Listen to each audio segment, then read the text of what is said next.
O Jogo do Poder reúne a tropa de elite, eles são os melhores do meio norte do Brasil. Vamos, o time está completo, inclusive, com o nosso convidado, Juliana. Vamos ver aí. De um por um. Então, vamos lá. Vocês põem na tela que eu falo quem é.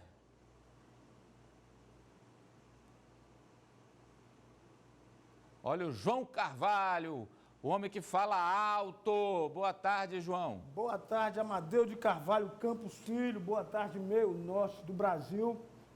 Quem é que está com a gente hoje aí? É o Efraim, sabe? Ou... Calma, não sabemos ainda, ter a paciênciazinha. Aqui tudo agora, até isso tem expectativa, tem né? que ter paciência. Mande seu abraço, para quem? Eu vou mandar um abraço para minha amiga Marina, dona Marina lá. Dona Marina aí pro Luquinha lá. Luquinha estava de aniversário. Luquinha é um cara muito especial para mim e a dona Marina é segunda mãe, viu? Abracinho. Muito bem. Mais um jogador, Juliana. Olha, meu farol de Alexandria. Esse que me ilumina. Olha, Ari Carvalho, tá boa tarde, tá tudo bem? Melhor agora que eu estou ao seu lado, estou aqui, eu estou acima de você, não é em cima, acima de você. Sempre.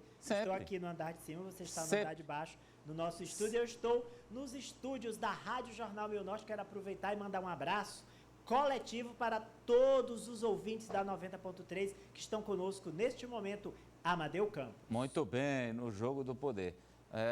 Simultâneo, na TV e na rádio. Cadê? Opa, agora tem um time completo. Eu vou dar boa tarde rapidamente para a Sávia Barreto. Boa tarde, Sávia, tudo bem? Sem áudio. Põe o áudio, boa tarde, Sávia. É aí, mute, está mutado aí, né não? Vamos ver se entrou. Ainda não. Mas a Sávia vai falar. Olha, tá ajustando. Opa! Olá, Sávia. Olá, muito boa tarde. Estão me ouvindo? Agora alto e claro. Olha, e temos um convidado especial. Hã? Quem está ouvindo, Juliana? Pois eu vou me dirigir a ele agora. O nosso convidado hoje no Jogo do Poder é o ministro da Cidadania, o deputado. Aliás, eu já vou começando e dar uma boa tarde para ele, tirando uma dúvida. É Onyx ou é Onix? Boa tarde. Boa tarde, Amadeus. Boa tarde a Sávia. Boa tarde ao João. Boa tarde ao Ari, né? Isso. Satisfação estar com vocês todos aqui. Na verdade, a origem é num símbolo da veterinária. Meu pai era veterinário, eu sou veterinário, meu mais velho também é veterinário.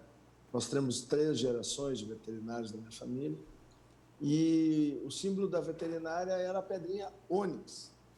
E aí, quando a minha mãe queria um nome curto, acabou usando o mesmo nome, só que ela acrescentou um Y, aí mudou a fonética e ficou Onix. Então, Onix, ok. Tá vendo, Ari? Você tinha razão, Ari. Eu tinha Ari razão. sempre tinha razão. Onix Lorenzoni. Eu quero começar a entrevista com o senhor, ministro, falando sobre esse caso aí do acordo que o senhor fez com a PGR, ainda de acusação de Caixa 2, 2012, 2014, e o ministro Marco Aurélio não homologou. Como é que vai ficar isso? Quem vai decidir é a primeira instância? Quando termina essa história, ministro? Bom, primeiro dizer que eu tenho muita tranquilidade em relação a isso, né? Porque nada disso tem a ver com os episódios, né, que cercaram aquela empresa, nem sabia que o recurso vinha de lá, em termos de questões que envolviam corrupção, né? Na verdade, foi um problema de não declaração do recurso que acabei recebendo por um amigo. E o que ocorre, né? Com a lei do ano passado, nós temos agora a possibilidade do acordo, né, feito com a PGR. O que aconteceu, a interpretação de parte da imprensa está equivocada. O ministro Marco Aurélio tem uma tese, que é a tese de que deve descer para os tribunais regionais eleitorais, né? E nós temos a tese de que, como eu era deputado federal e continuo deputado federal, só estou licenciado para exercer o cargo de ministro, que a decisão deve ser no Supremo. Então, essa é a primeira decisão. Quanto ao acordo, ele inclusive disse na sexta-feira que, uma vez definido que o órgão judicante é o Supremo Tribunal Federal, ele irá homologar o acordo. Então, é um problema de interpretação. Mas está na mão dos advogados. Isso é um episódio que aconteceu lá em 2017, plenamente superado, né? O povo do meu estado me conhece, sabe quem eu sou. E nessa última eleição, eu fiz 184 mil votos no Rio Grande do Sul, fui o segundo deputado federal mais votado. Dos mandatados, eu fui o primeiro, né? Então, tenho muita tranquilidade com isso. Escolhi não carregar uma mancha pela vida inteira, ter apenas uma cicatriz. Agora eu estou em busca de resolver isso definitivamente. Essa semana a gente está vivendo a efervescência aí da questão do ministro Paulo Guedes. Alguns secretários do ministério dele deixaram a pasta e se falou muito que é por causa da influência cada vez maior do grupo desenvolvimentista de ministros lá no Palácio. À frente, Rogério Marinho, o ministro Braga Neto, tem muitos ministros que defendem, parece que ele está sem ouvir. Já está ouvindo agora? Já. Bem, ministro, eu estava falando que a guerra, não é guerra, né? A disputa entre desenvolvimentistas e fiscalistas ganhou calor nessa semana com a saída de alguns secretários do ministro Guedes. E aí, o grupo desenvolvimentista, que é formado ali pelo Rogério Marinho e alguns ministros militares, quer que o Brasil volte com seus planos nacionais de desenvolvimento para poder retomar a economia mais rapidamente. E o ministro Paulo Guedes, naquela linha de um ultraliberalismo, ele não aceita que é fiscal, não pode investir, tem que fazer ajuste e tal. O senhor se coloca aí em qual grupo? Entre os desenvolvimentistas ou entre os fiscalistas? E mais, para o ministério do senhor, que é o Ministério da Cidadania, o que seria melhor? A capacidade maior de investimentos do Estado ou a manutenção do ajuste fiscal? Bom, o programa de governo, né, do presidente Bolsonaro, eu tive a honra de coordenar, né? E ele é muito claro, né?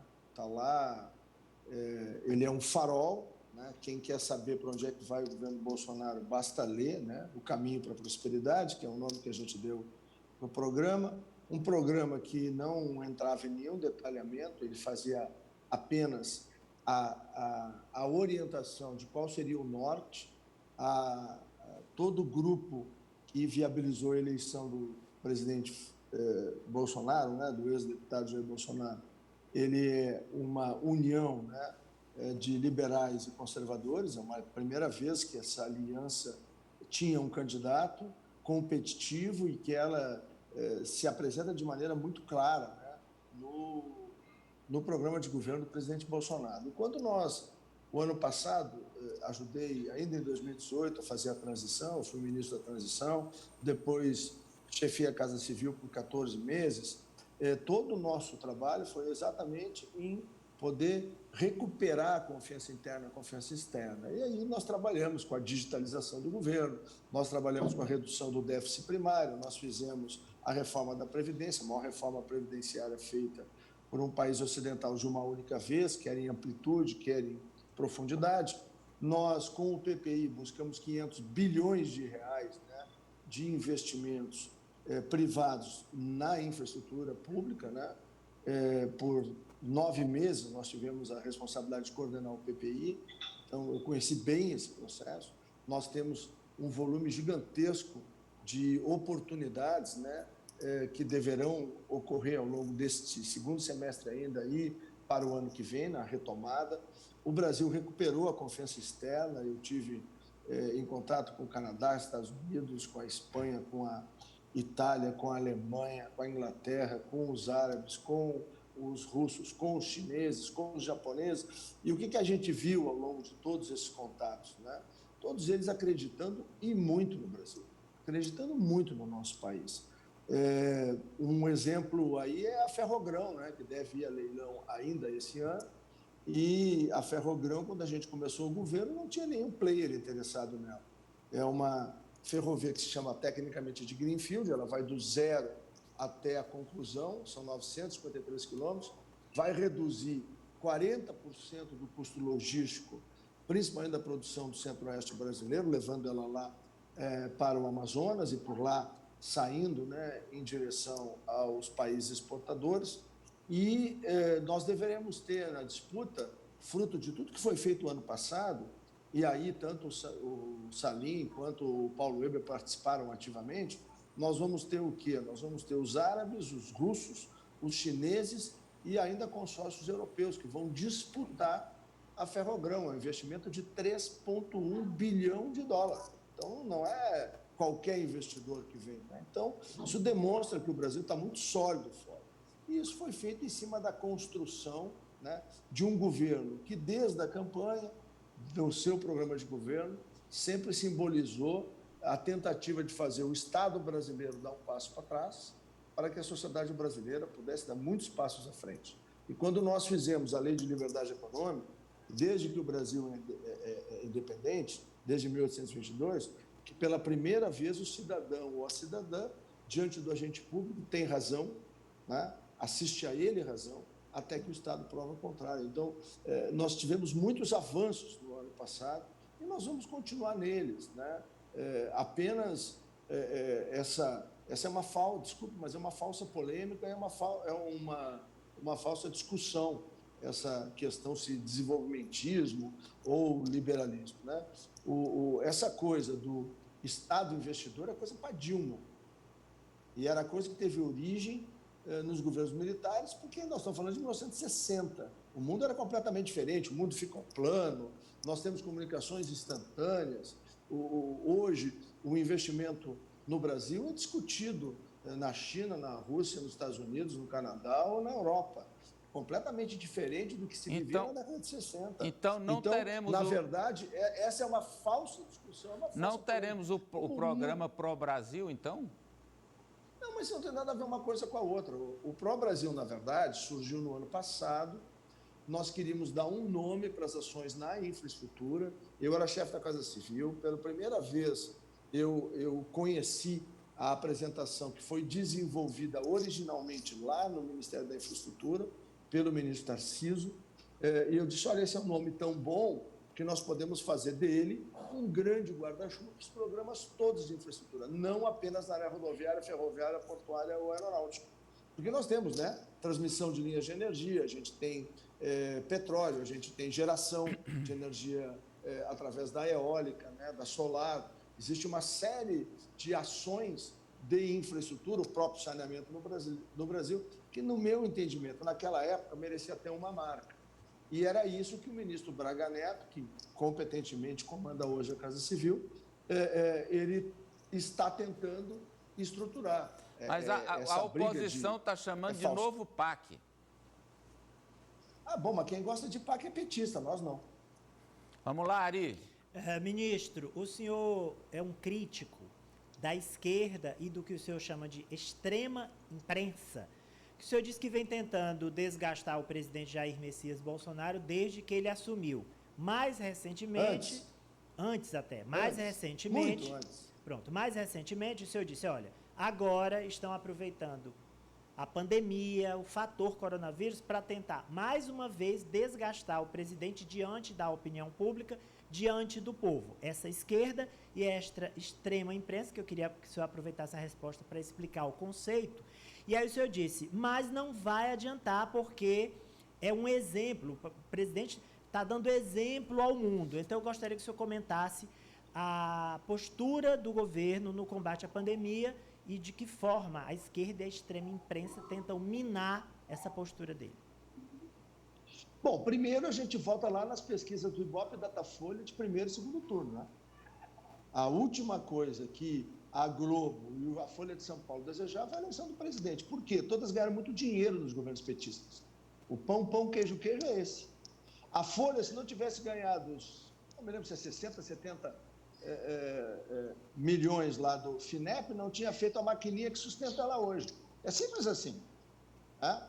Então, a gente sabia que para fazer um governo disruptivo como nós fizemos, vencendo todas as máquinas políticas que tinha no Brasil.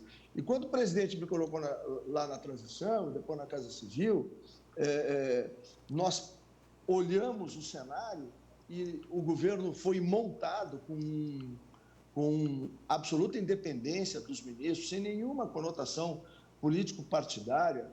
Lembra como era nos anos anteriores, né?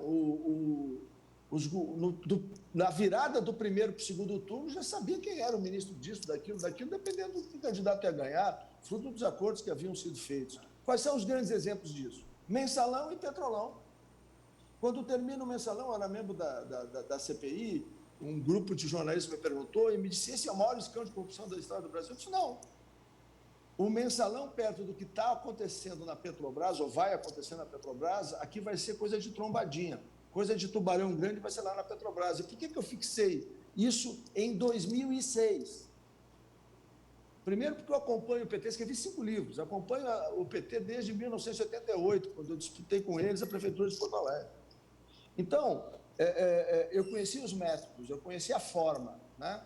E quando termina aquele episódio da CPI dos Correios, e eu dou essa entrevista, eu baseei isso porque, por exemplo, o já falecido, né, José Eduardo Dutra, que foi presidente da Petrobras, quando veio o escândalo da GDK e do Land Rover do Silvinho Pereira, o sujeito largou de ser o presidente da 7ª petrolífera do mundo e foi ser, com todo respeito, adoro Aracaju, sou linda Aracaju, foi ser secretário municipal de Aracaju.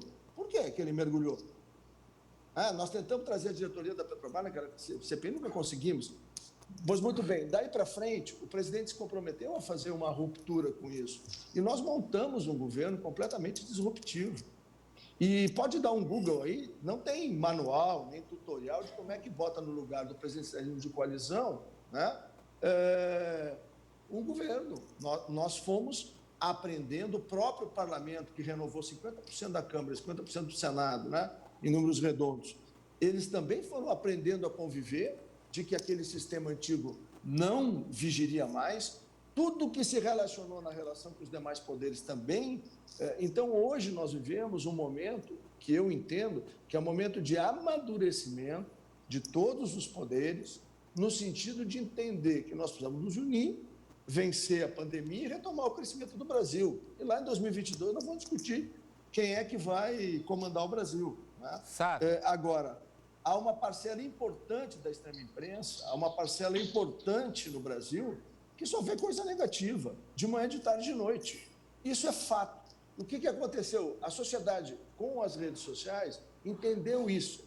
E eu quero perguntar, qual é o grande veículo de comunicação no Brasil que ganha adeptos, assinantes e clientes dia a dia? Desses que eu citei. Todos os jornais da Rede Globo estão tubulando. Brevemente fecharão todos os impressos. A Folha de São Paulo desabou, a Veja desabou. Terminou de desabar. Ou seja, a época a mesma coisa. O que está acontecendo? A sociedade brasileira entendeu. E tem uma coisa muito importante que esses grupamentos não entenderam, é de que o presidente Bolsonaro construiu, pela sua simplicidade e por usar a verdade em todas as situações, e às vezes até ele não agrada uma boa parte das pessoas, porque às vezes a verdade é dita de uma forma muito incisiva. O que aconteceu? Ele construiu um elo completamente inquebrável, com uma grande parcela da sociedade brasileira, e ele hoje tem, sem dúvida nenhuma, todas as condições de o Brasil voltar a crescer já no final desse ano. Vamos ter um bom Natal para o varejo, um bom Natal para o serviço, um bom Natal para o comércio, e vamos recuperar o Brasil. Ele vai chegar fortíssimo em 2022. Então, todo o empenho hoje de grandes parcelas da esquerda e da extrema imprensa brasileira, não é a imprensa que é democrática, que faz a informação dando os dois lados, né? E posso dar um exemplo, né? O que é aquela edição do sábado passado, ou retrasado, né? Quando o Brasil, lamentavelmente, né?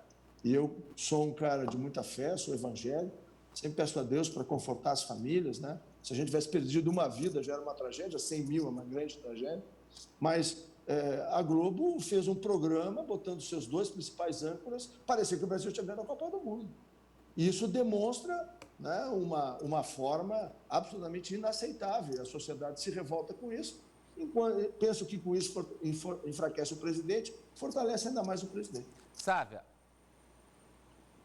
Ministro, o auxílio emergencial, ele contribuiu para evitar o aumento exponencial da pobreza nesse momento da pandemia e também evitar o colapso total da economia. Há uma demanda da população para que ele continue, também da sociedade como um todo, da opinião pública. Como fazer essa transferência de renda para as pessoas que mais precisam no Brasil, sem que isso quebre o Estado, quebre os cofres da União?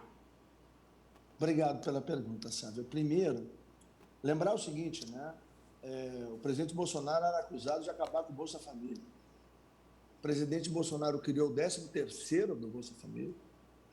No governo Bolsonaro são, por 2 vezes, os maiores números de famílias, são 14.274.000 famílias hoje no programa, são 19 milhões de beneficiários. Nunca, em tempo algum, teve esse volume de pessoas sendo pagas, né, no Brasil, sendo apoiadas por um programa de renda mínima. Nós também temos, em virtude do auxílio emergencial e ainda antes do auxílio emergencial, os maiores valores absolutos já pagos ao programa Bolsa Família, que, a bem da verdade, é um programa que se perdeu o seu foco, se desfocalizou. A gente trabalha a montagem de um programa de renda mínima que seja muito melhor do que o Bolsa, muito mais efetivo do que o Bolsa, desde novembro do ano passado, né? Eu estava na Casa Civil, o ministro Osmar Terra, que é meu conterrâneo, era o ministro da Cidadania, ele levou um arcabouço de uma revisão completa do Bolsa Família. E nós começamos a trabalhar, como entrou a pandemia, nós tivemos que suspender, agora nós retomamos e seguramente vai ser, o programa Renda Brasil vai surpreender positivamente o Brasil. Mas por que o Congresso Nacional votou a Lei 13.982, né, para 3 meses de programa? Porque se a gente olhar todas as epidemias no século XX, da entrada do vírus, a subida, chegada no pico e a descida até a curva de convivência, como a gente chama, em média foram de 12 a 14 semanas. Eu me lembro bem quando entrou o H1N1, porque o H1N1 entrou pela Argentina, pelo norte do Rio Grande do Sul, né, que é a minha terra. E eu conheci bem esse episódio, lá foi quase que o epicentro da infecção pelo H1N1, foi exatamente isso, em torno de 14 semanas. Mas como o Brasil é muito grande, o processo começou no Brasil ali no finalzinho de fevereiro, início de março, no Sudeste, por conta dos voos de conexão com a Europa e com a China, e aí desceu para o Sul, né, para a minha região, depois foi lá para Manaus, por conta também dos voos, da presença dos chineses, né, nas empresas da Zona Franca, depois foi para Belém, depois foi para Fortaleza, né, que também tinha voos de conexão com a Europa e com a China, e que foi, vamos dizer assim, um polo bastante grave, né? E hoje ele vem migrando para o Centro-Oeste. Então, o presidente Bolsonaro tomou a decisão de ampliar por mais 2 meses. Nós estamos entrando, então, no 5º mês do programa. Nós atendemos já 66.923.000 famílias, analisamos 148 milhões de CPFs, e nós devemos, essa semana, virar os 67 milhões de brasileiros. É um impacto, sabe, em mais ou menos entre 135 e 140 milhões de pessoas. O programa, então, bem mais do que a metade da população brasileira, para que o nosso telespectador, o nosso ouvinte, né, porque a rede possa entender, isso é uma Argentina e meia ou uma Itália inteira, para a gente entender o tamanho da operação que o Brasil fez. E quando nós fomos para o aplicativo de celular, o Brasil foi o único país que optou por essa forma. Primeiro, o Brasil montou o mais eficiente, o mais seguro e o mais rápido auxílio emergencial de todo mundo ocidental, né? A gente pode, talvez, perder em número proporcional, inclusive de atendimento, lá para a China, né, ou para a Índia. mas no mundo ocidental, o Brasil realizou o melhor programa. Se a gente comparar com os americanos mandaram 130 milhões de cheques, segundo a Bloomberg, acho que um quarto disso, né? 30 milhões não chegaram na casa das pessoas. Mandaram um cheque para 1 milhão de pessoas que já haviam falecido. Então, apesar das nossas dificuldades, e nós reconhecemos que tivemos, mas as equipes do Cidadania, que fez a coordenação, as equipes da Dataprev, que fez o processamento, da Caixa, que fez a operação de pagamento, mais a CGU, mais a Polícia Federal, mais a ABI, uma série de outros organismos que nos ajudaram imensamente, o próprio Ministério da Economia, a gente conseguiu chegar a um ponto aonde o Brasil, através dessa determinação do presidente Bolsonaro, nós estendemos uma gigantesca rede de proteção social, né? E que vai ter uma duração de 20 semanas. Então, muito à frente da experiência que foi vivida em todos os países do mundo. Vamos lá, João. Pois não. Ministro, eu queria sair um pouco dessa seara economia e assistência social e partir para uma área aí que o senhor, como coordenador de Defesa Civil, da Casa Civil, já lidou. E o senhor tem um projeto, por exemplo, que derruba uma portaria da ANAC que... Não ouvi. Derruba o quê? Sobre a questão do porte de arma. Sobre a questão do porte de arma. O senhor está ouvindo? Sobre a questão do porte de arma. Sim, agora ouvi. Eu, por exemplo, tenho uma vantagem militar nas duas áreas. Já participei de clube de tiro e voo. E achei meio complicado aquela portaria da ANAC e acho meio complicado também querer que as pessoas possam transitar armada em aeronave. Eu sou a favor do armamento, mas não na aeronave. Como é o seu entendimento hoje? Como é que está esse projeto? Bom, na verdade, né, eu continuo com o mesmo posicionamento. Eu acho que o civil que tem porte, eu sou civil e eu tenho porte de arma, né, desde sempre, né, desde que eu me conheço por gente, né. Nunca precisei dar um disparo, mas já salvei a minha vida, né, graças a ter este direito, né.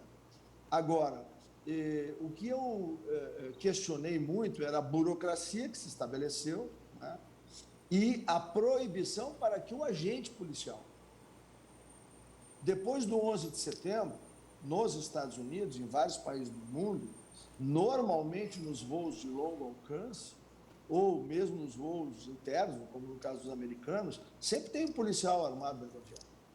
Se tivesse alguém armado dentro daquele avião, que houve a disputa dos passageiros com os terroristas, né, aquele que caiu lá perto do Pentágono, provavelmente algumas centenas de pessoas não teriam morrido, né? Eu recebo, porque eu tenho uma luta muito grande, a minha amizade com o Bolsonaro começa em 2003, 2004, na discussão do Estatuto de Desarmamento. Nós éramos da famosa bancada da bala, nós éramos 14, 15 contra 500, né, ou 499. E, na época, o Lula, o PT, e com o apoio da Globo, eles eram praticamente irresistíveis, né? Nós não conseguimos evitar que fosse tirado o direito à legítima defesa, mas depois, né, no referendo, a gente ganhou no Brasil todo, por quase 65% dos votos, né, o direito da manutenção da legítima defesa. Lá no meu estado foi campeão do Brasil, né? Foram 85%, né, porque nós temos uma tradição de armamento. Então, eu continuo lutando contra isso. Eu acho que o civil deve ter um rito simplificado, que tem porte federal de arma. E agora, o policial militar, só não acha, o policial civil... Só para complementar, esse tem o direito de portar a arma. Não tinha que ter só estar acompanhando preso. Porque se tem um maluco dentro do avião, um policial treinado e preparado pode salvar centenas de pessoas. Ministro, eu queria, aqui nessa parte final, o senhor é ministro da Cidadania, foi da Casa Civil, mas é um político da vida toda. Então, ele já falou aí do cenário de 22, onde tudo leva, todas as pesquisas feitas até agora mostram o presidente Bolsonaro no segundo turno de 22. Eu queria saber do senhor o seguinte, quem é o adversário que mais assusta? E aí eu vou citar alguns nomes, eu queria um comentário breve do senhor, rapidinho, se for possível, sobre cada um desses, que são prováveis ou possíveis adversários do presidente em 22. Sérgio Moro. Foi um grande juiz. Não é um adversário perigoso? Foi um grande juiz. Acabou na política? Não tem vez? Isso a gente vai descobrir em 2022. É que eu acho que não tem segundo turno em 2022. O presidente ganha no primeiro. Ok, mas então o senhor não vê chance de Moro? Ele foi um grande juiz. Vamos ver como ele vai ser como candidato, como político. Luciano Huck. Não existe.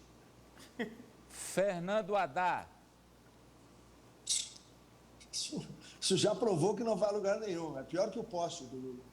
Pior do que um poste. Ciro Pior Gomes. que o poste do Lula, né? Ah, pior poste do Lula. Ciro Gomes. Não, já teve a sua... o Brasil já sabe quem é Ciro Gomes, né? Ponto. O tempo dele já passou? Já, claro. João Dória. Acho que nem em São Paulo ele ganha a eleição para presidente. Perde em São Paulo. Luiz Henrique Mandetta. Um bom médico, ponto. Mas ele é político, ele é deputado. Essa é a minha opinião. É do meu partido, tenho boa relação com ele, mas Então. acho que cada um no seu quadrado. Ele é um bom médico. Que ele é bom na Câmara, só. Não sei. Se ele decidir disputar para a Câmara, deve se eleger.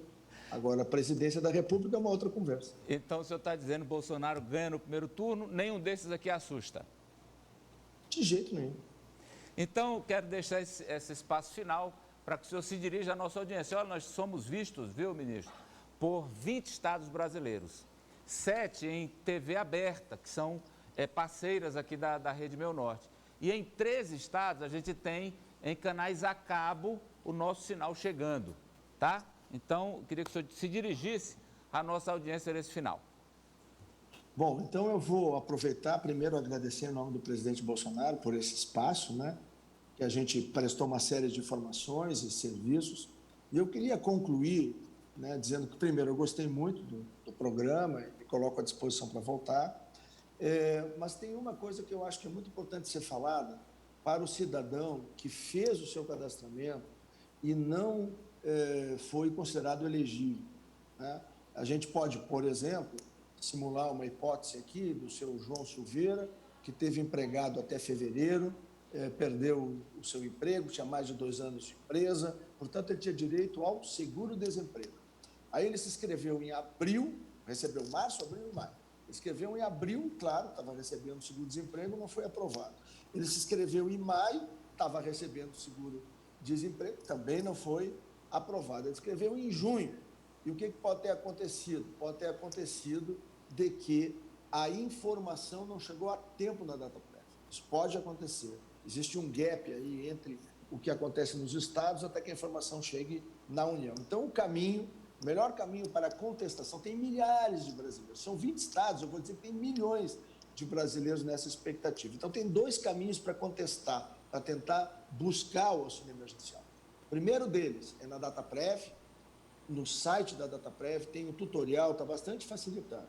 E o outro é na DPU, na Defensoria Pública da União. Entra no site dpu, né, .defesa, lá vai encontrar o endereço dos escritórios estaduais da Defensoria Pública da União, o telefone de cada escritório, o e-mail de cada escritório e o WhatsApp de cada escritório. Eu chamo a atenção das pessoas que a maioria está em trabalho remoto, assim como eu estou ainda, porque estou me recuperando do Covid. Então, o que ocorre? O seu João pega o WhatsApp dele, bota lá o nome dele, bota o CPF dele e diz, eu quero contestar, eu não recebi auxílio emergencial, mas eu tenho certeza que eu tenho direito, porque dia 20 de maio eu recebi a última parcela do seguro-desemprego. Aí ele bate uma foto desse recebimento e manda para o WhatsApp. O defensor público examina, ele tem fé pública e ele tem um canal direto com a gente. Ele, reconhecendo que o seu João tem direito ao auxílio emergencial, ele manda um e-mail para a gente, todo dia isso é revisado, 4 dias depois, Amadeu, está na conta do seu João na Caixa Federal. Então, eu acho que é uma informação super preciosa, super importante, e um outro esclarecimento, quem for encontrado agora, dia 11, ou 12, ou 13, ou 14, ou 15, ou 16 de agosto, não importa, vai receber as 5 parcelas. Tá? Então, aquele que já pagaram a terceira, já pagaram a quarta, estão pagando a quinta, eu ainda não recebi a minha.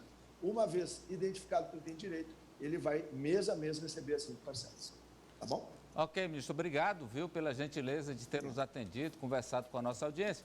E leve um pedido aqui, meu, né, para o senhor. Defenda que esse auxílio emergencial vá até dezembro, viu? É importante, tem muita gente que precisa, nesse momento aí da crise, a economia ainda não voltou direito. Defenda, viu, como ministro da Cidadania, que o auxílio vá até dezembro, viu, ministro Onyx Lorenzoni. Obrigado pela presença aqui com a gente hoje. Um bom dia para todos vocês, uma boa tarde, muito obrigado pela atenção e pelo carinho. Muito bem, agradecemos ao senhor. Olha, a partir de hoje, você pode fazer o melhor negócio da sua vida. Vem comigo e vamos conhecer o projeto